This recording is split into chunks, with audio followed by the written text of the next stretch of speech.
प्रेक्षकांनो, छोट्या बयोची मोठी स्वप्न या मालिकेचा आजचा म्हणजे 22 नोव्हेंबरचा भाग तुम्ही ऐकत आहात। तर आता इरा शुभंकरांना म्हणते, बाबा मला ना तुला एक प्रश्न विचारायचा आहे। इराने हा व्हिडिओ मेसेज सोडलाय शुभंकरांसाठी। इरा खूप सुंदर विचारते शुभंकरांना, बाबा गरीब घरात जन्माला आलो म्हणजेच स्ट्रगल असतो का रे? स्वतःचे आई वडील वेगळे होतात हे दुःख आयुष्यभर मनामध्ये साठवून ठेवायचं हे स्ट्रगल नसतं का रे बाबा? आई वडिलांची भांडणं बघणं, त्यांचा घटस्फोट होणं, अचानक बाबा मुलांना गावी घेऊन जाणं, अचानक मुलं आई शिवाय राहणं, यात स्ट्रगल नसतो का रे बाबा? मला सिटी लाईफ मधनं झटकन खेडेगावात घेऊन आलास, मराठी माध्यमात टाकलंस, मराठी माध्यमात तू मला एज्युकेशन साठी टाकलंस, मी काहीच बोलले नाही रे बाबा। मला माझ्या मम्माची किती आठवण येत होती रे मम्मा। मला पहिल्यांदा पिरियड्स आले ना तेव्हा माझी आई नव्हती रे माझ्या जवळ, बयोची आई होती माझ्या जवळ। कारण टीनेज मध्ये येताना एका मुलीसाठी हा स्ट्रगल नसेल का रे बाबा? असो, पण इराचं दुःख कोणाला दिसतं ना बाबा? तुला खरं सांगायचं म्हणजे मला या सगळ्या गोष्टी बाजूला ठेवू देत, पण आता मी तुला एवढं सांगते की मी विशालवर जेन्युइनली प्रेम केलं रे, मी नकळत गुंतले त्याच्यामध्ये। मला मान्य आहे माझी चूक आहे, म्हणजे मी परफेक्ट नाहीये, बयोसारखे परफेक्ट गुण माझ्यात नाहीये, पण बाबा मी जे प्रेम केलं होतं ना रे ते खूप मनापासून केलं होतं रे। हळूहळू का होईना मला बदलायला लागले होते, माणुसकी जपायला लागले होते, मी बयोला सुद्धा एक्सेप्ट करायला लागले होते बाबा। बहीण म्हणून नाही पण मैत्रीण म्हणून मी तिला अगदी मैत्रीच्या पुढे जाऊन प्रत्येक वेळेला मी तिची बाजू घ्यायला लागले होते रे बाबा। बाबा मला वाटत होतं रे सगळं फायनली छान होतंय, मी खूप दुखवलं ना रे बाबा तुला, पण आता मी कोणाला त्रास देणार नाही आणि हा मेसेज स्पेशली बयोसाठी आहे बाबा। बयो तू फायनली माझ्यापासून सगळं हिरावलंस रे बाबा। तुझ्याकडे 2 मुली आहेत ना, त्याच्यातली एक गेली तर तुला काय फरक पडणार आहे रे? एक मुलगी असेल ना तुझ्या सोबत, माझ्या वाटेचं जे काही आहे ते तू आता तिला देऊ शकतोस, माझी काही हरकत नाहीये बाबा, माझी काळजी करू नका बाबा, आय लव्ह यू। आणि बयो तू फायनली जिंकलीस। आता ती सगळ्यांना अशी एक छान फ्लाइंग किस देते आणि तिचा फोन कट करते, तो व्हिडिओ मेसेज जो आहे ना तो पूर्ण करते। काय बोललीये प्रेक्षकांनो Ira, hats off to this girl, काय छान काम केलंय। पण मी असा प्रोमो बघितलाय की त्या प्रोमो मध्ये इरा ही कायमची जग सोडून गेली आहे, म्हणजे तिची डेथ बॉडी वगैरे सापडली असं दिसतंय प्रेक्षकांनो प्रोमो मध्ये। मी तर तो प्रोमो बघून हादरूनच गेले, म्हणजे इरा शिवाय तर आपण ही मालिका इमॅजिन करूच शकत नाही ना। जशी बयो या मालिकेची हिरोईन आहे तशी इरा सुद्धा आहे। आता शुभंकर रडायला लागतात तो व्हिडिओ बघून। बहुधा तरी ते प्रोमो म्हणजे एक वाईट स्वप्न असावं असा माझा तरी अंदाज आहे, पण आता बघूयात, येत्या सोमवारी मंगळवारी आपल्याला कळेलच। आता शुभंकर म्हणतात, मी इराच्या मैत्रिणीकडे जाऊन तिला शोधून येतो, मी सगळीकडे शोधाशोध करतो इराची। आता सगळेजण शुभंकरांच्या मागे जात आहे, विशेषतः शुभंकर गौतमीला सांगतात, गौतमी तू पण तिच्या मैत्रिणींना वगैरे फोन करून बघ, इरा सापडली पाहिजे, मी इराला घरी आणल्याशिवाय परत येणार नाही। आता ही बयो त्यांच्यासोबत गाडीत बसते आणि म्हणते, बाबा मी येते ना तुमच्या सोबत। शुभंकर म्हणतात, काही गरज नाहीये तुला माझ्यासोबत यायची, उतर खाली। बयो म्हणते, बाबा मला येऊ द्या ना तुमच्या सोबत प्लीज, माझी मदत होईल ना तुम्हाला। बाबा मला चैन नाही पडणार हो। पण आता बयो ऐके ना शुभंकरांचं। शुभंकर शेवटी म्हणतात, उतर खाली, सांगितलं ना तुला उतर म्हणून। जोरात ओरडतात ते तिच्यावर। शेवटी बयो नाईलाजास्तव उतरते खाली। प्रेक्षकांनो सगळे म्हणजे बयोला एकतर हे बिचारे शुभंकरच जवळचे होते, पण आता ते पण तिच्यापासून लांबून गेलेत। आता राहिला सायला हा आरव सुद्धा। आता ती आरवकडे जाते आणि म्हणते, चल ना आरव दादा, अरे आपण जाऊयात ना इराला शोधायला। शुभंकर तर गेले गाडी घेऊन, पण आता हा आरव म्हणतो, बयो माझ्याशी बोलायला येऊ नकोस पुन्हा, हात सोड माझा बयो, इथून पुढे तुझा आणि माझा संबंध संपलाय। वा रे वा, गोजा आत्याचं काय पाऊल आहे नाही प्रेक्षकांनो, म्हणजे गंमत करते मी, पण गोजा आत्या आल्या आणि बयोच्या आयुष्यात सगळा अंधारच झाला। आता आरव म्हणतो, मला इरा नेहमी सांगत होती की तू नाटकी मुलगी आहेस, तरी सुद्धा मी कित्येक वेळेला तुझी बाजू घेऊन माझ्या इराला बोलायचो ग, कितीदा तरी मी तिचं ऐकलेलं नाहीये, पण इरा बरोबर होती, तिचा साखरपुडा मोडून तू रडतीयस, नाही तू रडायचं नाटक करतीयस बयो। एक लक्षात ठेव, माझ्या मनात तुझ्यासाठी जे स्थान होतं ना ते तू आता गमावलंयस कायमचं, माझ्याशी इथून पुढे बोलायचा प्रयत्न पण करू नकोस। असं म्हणून आरव निघून जातो। राहिलं सायलं गोजा आत्या पण हिला टोमणे मारून घेते। एवढं सगळं होऊन पण हिला लाज वाटत नाही, हिच्यासोबत कोणी काही बोलायचं नाही, लक्षात ठेवा, सांगून ठेवते मी,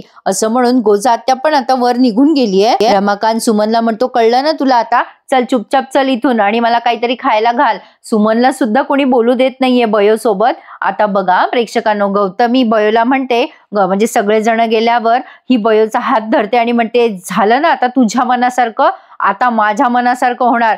तू या घरात राहायचं नाही, आता निघून जायचं कायमचं तू इथून. आता बयो म्हणते, मी काहीही केलेलं नाहीये, तुम्ही हे सगळं मला करायला भाग पाडलं. काय गरज होती तुम्हाला साखरपुड्याचा खेळ मांडायची. गौतमी तिच्यावर ओरडते आणि म्हणते, माझ्याशी मोठ्या आवाजात बोलायचा प्रयत्न करू नकोस. तू जो हा खेळ मांडलाय ना, तो मला एक्सपोज करायचा होता, म्हणून मी साखरपुड्याचा खेळ मांडला. काय ग, तुझं ऐकत होती ना इरा सगळं, माझं तर ती ऐकत नव्हती. तुला मैत्रीण मानत होती ना इरा, तू तिला त्याच वेळेला का नाही विचारलं, का नाही सांगितलं सगळं. तू काय केला, त्याग केला तू तुझ्या प्रेमाचा. तुला मोठेपणा मिरवायचा होता. तुला खरंच त्याग करावा वाटला का विशालचा आणि तुझा वेगळा प्लॅन होता माझ्या इराच्या पाठीमागे. नाही, तुझा हा खोटारडेपणा ना मला समोर आणायचा होता, म्हणून मी हे सगळं केलं. नाही, माझ्या इराला तर मी शोधून काढेनच, पण लक्षात ठेव, माझ्या इराला जर काही झालं ना तर मी तुला ठार मारून टाकीन. इराचं काही बरं वाईट होऊ दे माझ्या, आता तुला ठार मारायला मी मागे पुढे बघणार नाही, असं गौतमी आता बयोला धमकवते. आता बयो समोर काहीच रस्ता नाहीये. बिचारी बयो प्रेक्षकांनो, नेमकं ना पहिली अशी मालिका आहे की ज्या मालिकेत अक्षरशः या हिरोईनला अख्खं पूर्णचं पूर्ण विलन करून टाकलेलं आहे. आता आरवने त्या अंकिताला आणि हेतलला पण फोन करून विचारलं, तुमच्याकडे इरा आली का. आता अंकिता विचारते, काय झालं, इरा कुठे आहे. मग आता आरव सगळं सांगतो की ती सकाळपासून घरात नाहीये.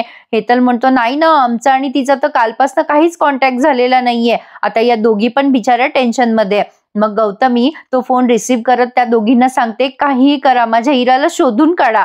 आरव पण खूप काळजीत आहे. आणि इरा ही अशी सापडते का काय प्रेक्षकांनो. आता या इराची एक्झिट तर नाहीये ना कायमची मालिकेतनं, काय माहिती. बरेच प्रश्न आहे, उत्सुकता वाढलेली आहे, हे मात्र खरं आहे. तर आता गौतमी आरवच्या गळ्यात पडून खूप रडते. आरव म्हणतो, मम्मा काळजी करू नकोस, आपली इरा सुखरूप असणार आहे, ती येईल परत. आता बयो निघालीये इराचा फोटो घेऊन बाहेर शोधाशोध करायला. इला कुठे बघितलं का, ती सगळ्यांना विचारपूस करते. सगळ्या रस्त्याने ती बयो इराला शोधत फिरली आहे, पण आता इराचा काहीही कुठेही थांगपत्ता मिळेना. आता बयोला काही सुचत नाहीये, करावं तर काय करावं. आता हा पुढचा सीन खूपच जबरदस्त दाखवलाय त्यांनी. आता ही सुमन जी आहे ना, ती गौतमीला खूप ओरडते, कारण गौतमी आता इराचा फोटो घेऊन रडत असते. इरा, का घर सोडून गेलीस ग बाळा, तुझ्या आईला काय वाटेल याचा तर विचार करायचा ना, काय केलंस असं. सुमन येते आणि म्हणते, अगं माझी वहिनी तुझ्यामुळेच गेली इरा घर सोडून, तूच जबाबदार आहेस इरा घर सोडून जाण्यासाठी. आता गौतमी चिडते आणि म्हणते, काय बोलतेस ग तू. सुमन म्हणते, ओरडू नकोस, मी तुझं काही ऐकणारच नाहीये, मला सगळं माहितीये. माझ्या बयोवर राग काढण्यासाठी तू हे सगळं घडवून आणलंयस आणि आता स्वतःचा खेळ स्वतःवर उलटलाय तर रडायची नाटकं करतेस का. आता सुमन तिला ओरडते आणि म्हणते, सुमन काय बोलतेस, कोणासमोर बोलतेस, भान आहे का तुला. सुमन म्हणते, सगळं भान आहे मला. सुमन म्हणते, मी अशा बाईला बोलते की जी आई असून सुद्धा तिला आई पण माहिती नाहीये. आता गौतमी तिला स्टॉन्ट मारते आणि म्हणते, तू कधी आई बनू शकली नाही आणि तू मला शिकवतेस का ग आई काय असते ते. आई पण काय, हे एक बाई शिकवतीये मला, जिला कधीही मूल झालं नाही. सुमन म्हणते, हो, मला मूल जरी झालं नसेल ना तरी मी सांगते तुला आई पण काय असतं ते. आई पण ही भावना असती ग, ती शिकवायची गरज नसते. तुला जर खरंच असं वाटत असतं ना इराचं भलं व्हावं तर माझ्या इराला तू समजून सांगितलं असतं, तिला चांगले संस्कार दिले असते ग. ते तर तुला कधी जमलंच नाही. माझा दादा होता म्हणून इरा हाताबाहेर जाता जाता वाचली. प्रत्येक वेळेला तू इराला हेच शिकवलं, डोक्यात राग घालून घ्यायचा आणि मनासारखं वागायचं. गौतमी चिडते आणि म्हणते, गप्पा बस ग, उगाच शहाणपणा करू नकोस, खूप बोललीस तू आता आणि मी खूप ऐकून घेतलं तुझं. सुमन म्हणते, अगं माझी वहिनी, अजून तर मी तुला काहीच ऐकवलेलं नाहीये. अगं माझी आई लहानपणी एक गोष्ट सांगायची मला चेटकिणीची. ती चेटकीने ना स्वतःचं पोट भरण्यासाठी स्वतःच्याच पोरांना गिळून टाकायची ग. अगं आज मला असं वाटायला लागलंय की ती चेटकीने ना ती तूचेस ग. अगं माझ्या बयोवर सूड उगवण्यासाठी तू स्वतःच्या इराला गिळायला निघालेली आहेस. आता सुमनला हिने जबरदस्त तोंडात मारलेले आहे. प्रेक्षकांनो, काय खोटं बोलली बिचारी ही सुमन. खरं खरं तर सांगितलंय तिने गौतमीला की हेच तुझं खरं रूप आहे म्हणून. आता कदाचित ही गौतमी सुधरेल प्रेक्षकांनो इरा गेल्यावर, असं दिसतंय. सुमन म्हणते, तुला आधीच कळलं होतं ना विशाल सरांचं इरावर प्रेम नाहीये म्हणून. अगं इराच्या बाजूला प्रेमाने मायेने बसली असती, तिला समजवलं असतं तर हा दिवस नसता आला ग. तू काय केलंस, अगं बयोच्या रागापोटी साखरपुड्याचा घाट घातलास. बयोकडे काय पर्याय होता ग दुसरा? ती बिचारी तर इराच्या काळजीपोटी सगळं खरं खरं सांगून बसली. विशालचं इरावर प्रेम नव्हतं. त्यांचा संसार सुखाचा होणार नाही हे बयोला माहित होतं. म्हणून साखरपुड्यात तिने सांगून टाकलं सगळं. मला सगळं माहितीये. या सगळ्यात माझ्या बयोची काहीही चूक नाहीये. पण प्रेक्षकांनो, बयोची ना एवढीच चूक झाली की तिने विशाल सांगत होता ना तेव्हाच क्लिअर करायला हवं होतं इरा सोबत. म्हणजे इरा इमोशनली अटॅच नसती झाली विशाल बरोबर. आता सुमन म्हणते, माझ्या बयोने तर सगळं मनात दाबून ठेवलं. तिने तुझ्या इराचं मन दुखवलं नाही. तिला असं वाटत होतं की इराचं भलं व्हावं. तिने इरासाठी स्वतःचं भावना कधीही कोणापुढे बोलली नाही. आणि तू हे मान्य कर नाही तर नको करू, पण तुलाही माहितीये चांगलं वहिनी, इरा घर सोडून जाण्यामागे फक्त आणि फक्त तूच जबाबदार आहेस. कळलं ना तुला माझी वहिनी? फक्त आणि फक्त तूच जबाबदार आहेस. सुमनने असं सणसणीत उत्तर दिलंय ना गौतमीला. तिला स्वतःचा आरसाच दाखवलाय प्रेक्षकांनो. आता गौतमीचा चेहरा बघण्यासारखा झालाय. पण आता इकडे बयो मात्र सारखी इराला वेड्या पिशासारखी शोधतीये. तेवढ्यात आता हा विशाल आहे ना, त्याने आरवला फोन करून विचारपूस केली आहे. अरे आरव, काय हे सगळं? मला कळलं इराच्या बाबतीत. कुठे गेली इरा? काही कळलं का रे? काही फोन आला का? आता आरव त्याला निग्लेक्ट करतो आणि म्हणतो, विशाल सर मला ना सध्या काही बोलू नका, मी बोलण्याच्या मनस्थितीत नाहीये, काहीही कळलेलं नाहीये आम्हाला, मी ठेवतो फोन. आता ही बयो आणि विशाल दोघं आता एकमेकांना भेटतात बघा. विशाल बघतो बयोला लांबूनच आणि तो तिच्या जवळ येतो आणि काळजीपोटी विचारतो, अगं काय झालं सरस्वती? अगं थांब ना. आता ही पुढे पुढे चाललेली असते. आता विशाल म्हणतो, थांब सरस्वती, मला कळलंय इराबद्दल. अगं बोल ना माझ्याशी, कुठे गेली इरा? काही कळलं का? मला कोणी काही बोलतच नाहीये. आता ही बयो म्हणते, सर सगळं संपलंय, सगळं माझ्यामुळे घडलेलं आहे. आता विशाल म्हणतो तिला, शांत हो सरस्वती. बयो म्हणते, पण मीच हे सगळं केलं, सगळं सांगून बसले मी, मग हे घडलंच नसतं ना. तुम्ही पाहिलं ना इरा किती आनंदात होती, खुश होती, मीच तिच्या आनंदावर पाणी टाकलं. विशाल म्हणतो, अगं शांत हो सरस्वती, ही वेळ काय स्वतःला दोष देण्याची आहे का? अगं आता फक्त इरा सापडणं हे महत्वाचं आहे, तिला शोधावं लागेल ना. तू शांत हो बरं, रडू नकोस. आणि हे बघ सगळं नीट होणार आहे, इरा सापडेल, फक्त थोडासा वेळ जाऊ दे सरस्वती, आपण शोधू ना तिला. आता तेवढ्यात ह्या दोघं जण बोलत असतात ना, तेव्हा ही शुभमकरांची गाडी तिथनं क्रॉस होत असते आणि ते बघतात या दोघांना सोबत. ही बयो त्याच्या हातात हात घेऊन म्हणत असते, खरंच इरा सापडेल ना? आणि नेमकं शुभमकर बयो आणि विशालला सोबत बघतात आणि त्यांचं डोकं जरा जास्तीच खराब होतं आणि ते गाडी खाली उतरून या दोघांना पुन्हा एकदा सणसणीत सुनावतात. ते दोघांना म्हणतात, विशाल मला काहीही एक्सप्लेन करायची गरज नाहीये, तुम्ही हे सगळं का केलं आणि कशासाठी केलं, मला आता तुम्ही काहीही बोलू नका, माझ्या डोळ्याने जे दिसतंय ना तेच खरं दिसतंय. आता विशाल काही बोलणार, बयो म्हणते, बाबा ऐकून घ्या ना. आता हे शुभमकर म्हणतात, सांगितलं ना आत्ताच मी, काहीही एक्सप्लेन करायची गरज नाहीये. खरं तर मला तुमच्या दोघांच्या समोर उभं सुद्धा राहायची इच्छा नव्हती, पण मी आता तुमच्या समोर उभा आहे ना, ते एवढंच सांगायला की यापुढे तुम्हा दोघांचाही माझ्याशी काहीही संबंध नसणार आहे. पुन्हा माझ्याशी या विषयावर बोलायला येऊ नका. तुमचा आणि तुमच्या प्रॉब्लेमशी माझा काहीही संबंध नाहीये. तुम्हाला जे करायचे ते करा, तुम्हाला जे आयुष्य जगायचे ते जगा, मला काही देणं घेणं नाहीये. माझ्या आयुष्यात माझ्या 2 मुली हीच माझी प्रायोरिटी होती, पण यापुढे आता माझ्या आयुष्यात फक्त आणि फक्त माझी इरा माझी प्रायोरिटी असेल आणि कायम माझी इराच माझी प्रायोरिटी राहणार आहे. मी कायम माझ्या इराला बऱ्याच गोष्टी शिकवायचो असं पण आज माझ्या एक गोष्ट लक्षात आली आहे, माझी इरा कशी असू देत पण माझी इरा खोटारडी नाहीये. तिने कधी माझ्यापासनं काहीही लपवलं नाही, तिने खरंच कोणापासनं काही लपवलं नाही. आता असं म्हणून शुभमकर निघून जातात. आता हा टोला बयोसाठी होता प्रेक्षकांनो. खरंच यांचं बोलणं 100% खरं आहे. इरा जरी वाटेल तशी मनमानी करत असली ना तरी तिने खरंच कधीच काहीच लपवून ठेवलं नाही, ती सगळं बोलून मोकळं व्हायची. पण बयो मात्र कायम मनामध्ये सगळं राग ठेवत होती प्रेक्षकांनो आणि सगळं त्याग करायचं तिने ठेकाच घेतला होता बिचारीने.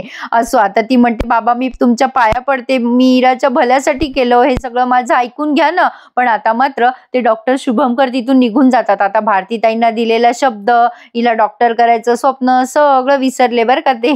काय दाखवतात प्रेक्षकांनो, मध्येच काहीतरी विचित्रच ट्रॅक आणतात या मालिकेत. पण आता बघा प्रेक्षकांनो, घेणं न देणं हा भाग त्यांनी संपवलाय. पण आता त्या विशालला विनाकारण शिक्षा आहे. आता ती बयो त्या विशालला कायमचा रामराम ठोकते. तो विशाल तिला काही बोलणार तेवढ्या ती म्हणते, आजपासून तुमचा आणि माझा काहीही संबंध नसणार आहे, आपल्या दोघांचेही रस्ते वेगळे झालेले आहेत, याला बिचारायला असं वाटत असतं प्रेक्षकांनो, म्हणजे वाटत असेल मैंने प्यार क्यों किया, या बयोच्या मागे नसता लागला ना तर भलं झालं असतं. थोडक्यात सांगायचं म्हणजे बयोने विशालला म्हणजे तिच्या प्रेमालाही रामराम ठोकलेला आहे. आता बघूयात पुढे काय दाखवतील या मालिकेमध्ये. मला तर उत्सुकताच लागली आहे बाई. आता इराचं काय होतं, बयोचं काय होतं, बघूयात पुढे काय काय घडतंय. उत्सुकता ताणली आहे हे मात्र खरंय. प्रेक्षकांनो छान दाखवली आहे मालिका. असा होता आजचा भाग. कसा वाटला कमेंट करून कळवा आणि प्लीज चॅनलला लाईक, शेअर आणि सबस्क्राईब करायला विसरू नका. प्लीज लाईक करायला तर अजिबात विसरू नका हा प्रेक्षकांनो. धन्यवाद.